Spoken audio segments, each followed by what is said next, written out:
minus 30 degrees Fahrenheit. You're miles from civilization, lost in the snow-covered wilderness. Your food is gone. The wind howls, and shadows seem to follow you through the trees. But there's something worse than the cold out there. Something hungry, something ancient, the Wendigo. And tonight, I'm going to tell you the true story of how I survived an encounter with it. Or did I?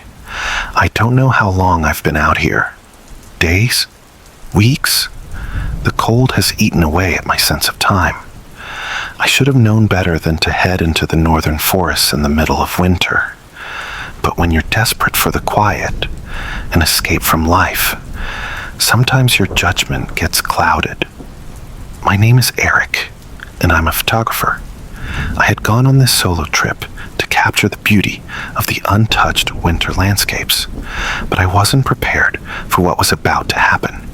I woke up in my tent one morning to a heavy snowfall and an ominous silence. The forest felt wrong. It was as if everything in nature had stopped moving, holding its breath. I should have turned back then, but no. I pressed on, thinking maybe I just needed to get a few more photos. The trees grew denser the deeper I trekked. I remember hearing what sounded like distant footsteps, but when I looked, there was no one there. Snow fell in thick layers, and I had lost track of my bearings. The tracks I made as I walked were already filling up behind me. My compass kept spinning, and I couldn't get a signal on my phone. The isolation began to settle in, a creeping unease that I couldn't shake. I was completely alone in this wilderness, but something didn't feel right. That's when I heard it, a distant growl. I thought it was a bear at first, but no bear sounded like that. It was low, guttural, and somehow wrong. By the second day, my food was almost gone. I rationed out what I had left, but it wasn't enough. I started looking around for something, anything to eat. I found tracks in the snow, large and wide, like those of a moose, but they were deeper, almost as if they were dragging something heavy. I followed them. The tracks led me to a clearing, and that's when I saw it. A deer, or what used to be a deer. Its body was torn apart, skin and muscle stripped away, as if something had torn into it with claws. But there were no claw marks. The flesh wasn't chewed like an animal's kill. No, it was shredded, almost as if the deer had been sliced open with a blade, or something worse. I turned away from the carcass, trying to steady my breath. My heart was pounding, but I didn't know what else to do. I had to keep moving. That night, I heard more growls, closer. It was almost like a whisper, not coming from any direction, but from all directions at once. And then, the sound of something walking in the snow, dragging its feet. I knew I wasn't alone. I found the tracks the next day, frozen, claw-like indentations, as if something had dragged its feet through the snow. But it wasn't any animal I knew. It was larger, its stride longer, and it felt like it was circling me. My breaths came in shallow gasps, and panic surged in my chest.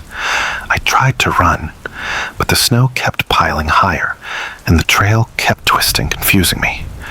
It was as if I wasn't meant to escape. That's when I saw it. A shape, a figure, lurking behind a tree. It was tall, too tall, and its body hunched forward unnaturally. Its skin was stretched tight over its bones, pale, almost translucent. Its eyes were glowing in the dim light, yellow and predatory, with an insatiable hunger that seemed to pierce right through me. The Wendigo. I had heard the stories as a kid, but I never believed them. Not really. I thought it was just some myth, something to scare people. But now, staring into those eyes, I knew the truth. It had been stalking me for hours. It wanted me. I bolted, adrenaline coursing through my veins. My feet slipped, but I couldn't stop. I stumbled, tripped, and fell, but I didn't dare look back. I had to get to my tent, to the warmth, to safety. I made it back to my tent, breathless and frozen. I locked myself inside, but the fear wouldn't leave. I knew it was outside, watching, waiting. Suddenly, I heard scratching at the tent, slow, deliberate. It was dragging its claws along the fabric. I held my breath, praying it would go away. The wind howled louder, but beneath it, I heard something else, whispering. It wasn't the wind. It was the Wendigo, speaking to me in its guttural voice, its words unintelligible, but somehow familiar. The whispers began to grow louder, like a chorus of voices, all urging me to leave the tent, to step into the snow where it was waiting. I didn't know how long I stayed like that, frozen in terror. I just knew that I couldn't stay any longer. When morning came, the Wendigo was gone, but I wasn't the same. My mind was shattered, filled with images of its eyes, its hunger, its voice. I left the forest that day, but part of me stayed behind, trapped in those woods with the Wendigo. And sometimes, in the dead of night, I hear the whispers again. I didn't want to be part of this expedition. Not at first. I was a last-minute addition, one of the extra members recruited to fill a slot. My name is Andre, and I was a university student in Sverdlovsk in 1959 when I got the invitation to join the hike. They were a group of seasoned mountaineers, and the challenge of the Ural Mountains in winter was something they had trained for years. Our team of 10 set out on a routine trek to reach the mountain pass known as Dyatlov Pass, a place known only to experienced hikers and locals. The route was difficult, and the conditions were brutal. The temperature was regularly around minus 30 degrees Fahrenheit, and there was a blinding snowstorm almost every other day. Still, we had been through worse. The night before we set out for the summit, I remember feeling a strange unease. It was like the air was thick with something we couldn't see, something in the wind that whispered in ways I couldn't understand. But I pushed it aside. I had no reason to believe anything bad would happen. It was just a cold night in the mountains, nothing unusual. Little did I know that was the last night anything would feel normal. The first day of hiking was uneventful. We set up camp at the foot of the mountain, cooking our food and preparing for the next day's ascent. We made our way up toward the summit on the second day, but we were forced to make an unexpected stop when a sudden snowstorm enveloped the mountain. We had planned to continue the hike, but the blizzard made it nearly impossible to navigate. Our leader, Igor Dyatlov, made the call to set up camp at the edge of the forest. We made our tents, dug into the snow for shelter, and tried to settle in. The storm raged outside, but inside our little tent, we were relatively safe, for now. That night, though, something felt off. Around midnight, I woke up with a start. I heard a rustling outside the tent, faint at first, but growing louder. It was impossible to tell if it was the wind, animals, or something else entirely. I tried to ignore it, but the sound was unnerving. Then there was a thud, louder than the wind. I wasn't the only one awake. Igor had woken up too, his eyes wide.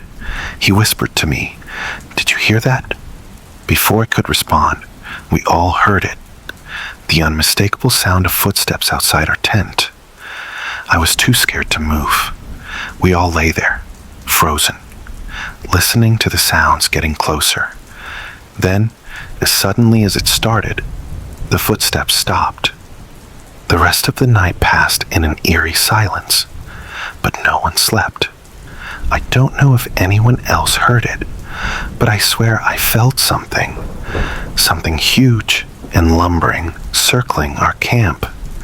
The next morning, we went to check the area around the tents. Nothing seemed out of place. No tracks, no signs of animals. It was as if the night's events had been a product of our imaginations. But deep down, I knew something wasn't right.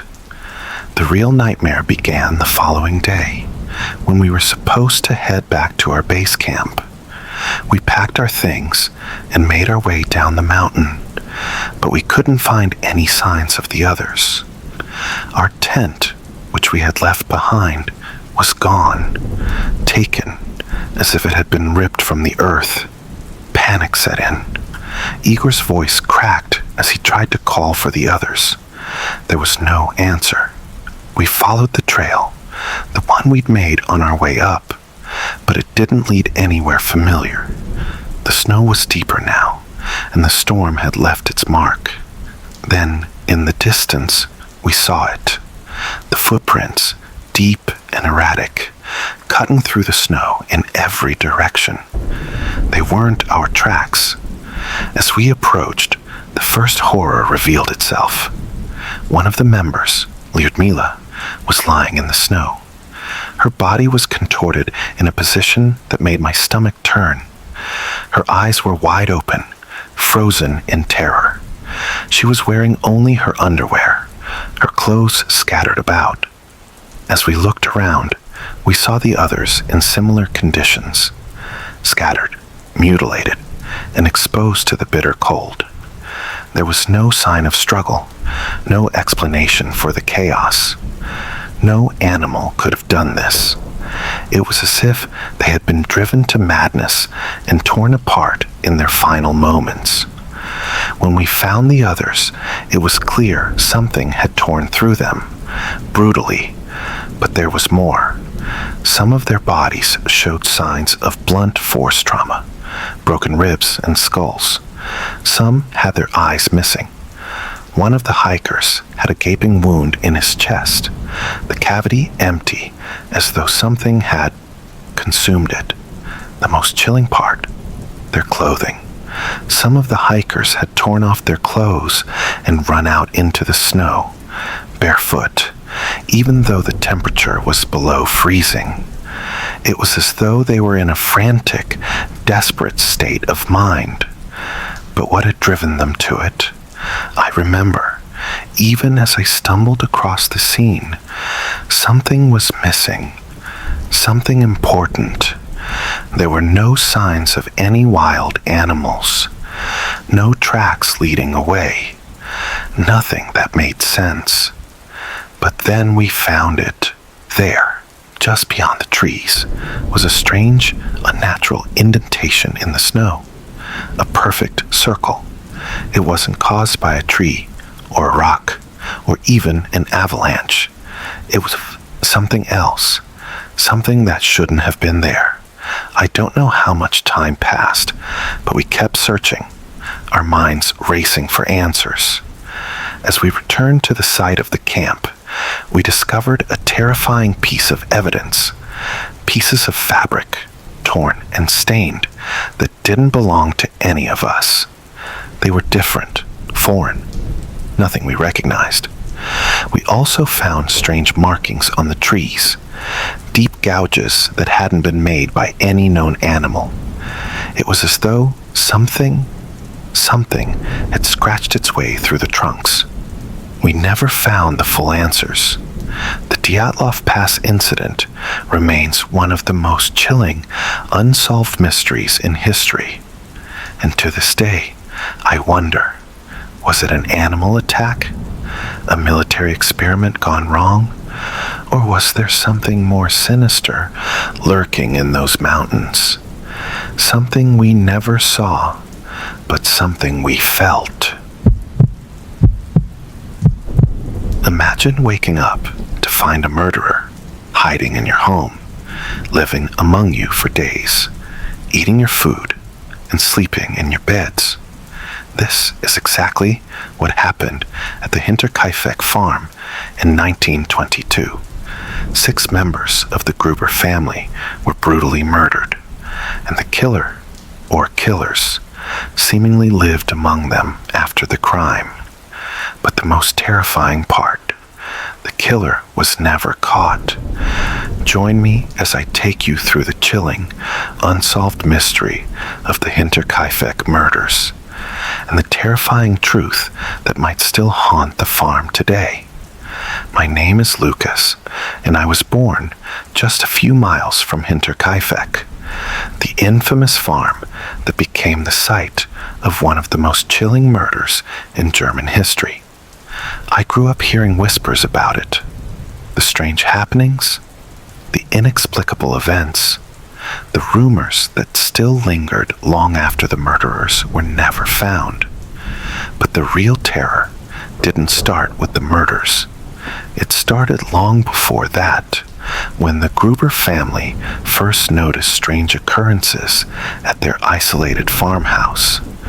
I was young when I first heard about it, but the stories terrified me.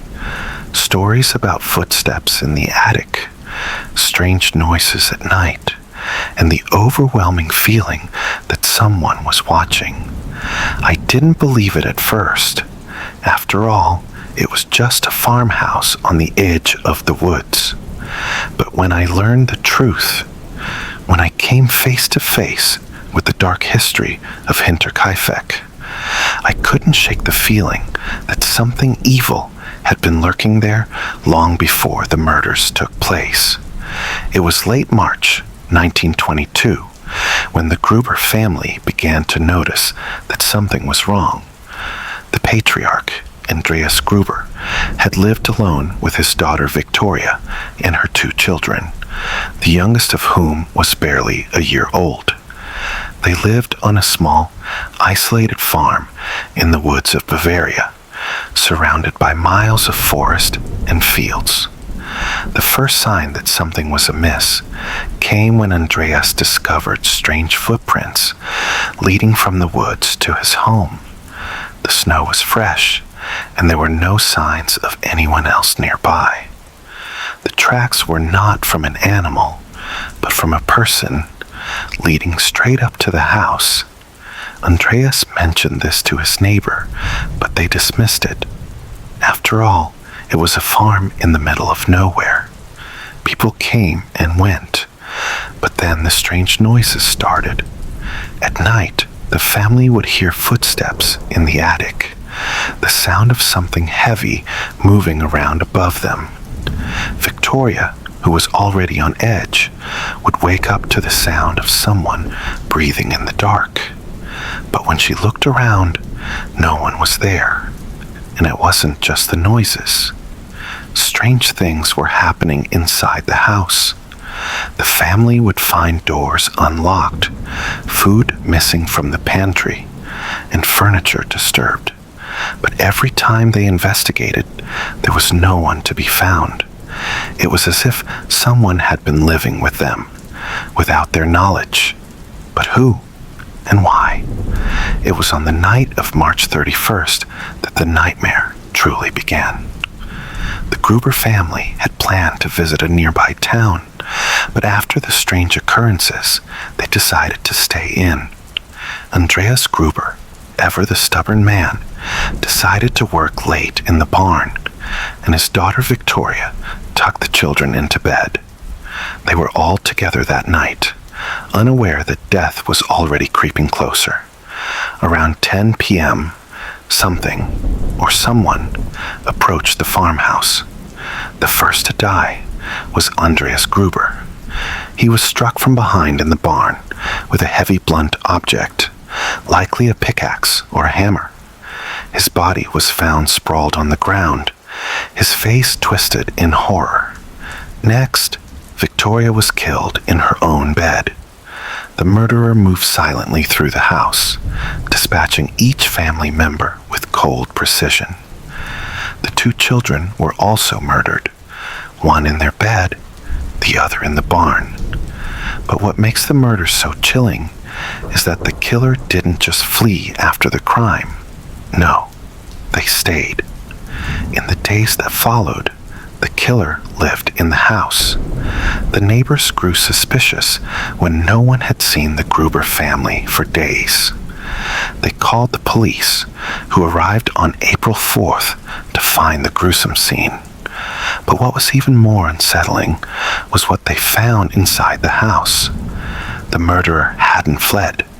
No, they had been living there, using the family's food, bedding down in their rooms.